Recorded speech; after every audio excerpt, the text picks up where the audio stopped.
จากนี้ไปฉันจะยอมให้เธอมีเขาจะไม่ยอมแกล้งเงาต่อไปก็รู้เธอรักเขาไอ้ฉันต้องทำไงต้องยอมแกล้งเงาและเสียน้ำตาอีกนานเท่าไรแค่พูดตรงๆมันคงไม่ยากเกินไปใช่ไหมมันยากตรงไหนแค่บอกไม่รักแค่บอกว่าเธอรักคนของเธอมันยากตรงไหนแค่ไม่อยากเจอแค่บอกตรงๆฉันจะได้ไปมันยากตรงไหนแค่ทำตามความรู้สึกภายในห่วงลึกที่เธอเก็บไว้มันยากที่ฉันต้องหาน้ำตาที่ไหลมันยากตรงไหนเธอมันยากที่ฉันมากกว่า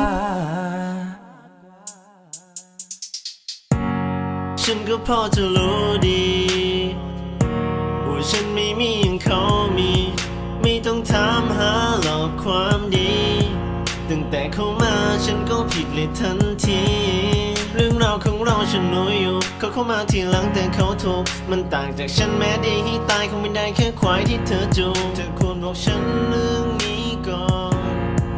มีใช่ครบซ้อนแล้วมาบอกว่าฉันอ่อนน้ำตาไหลหยดอยู่เต็มทาง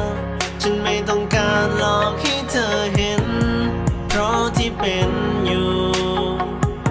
ฉันรู้ไม่มีทางที่ฉันจะเป็นคนถูก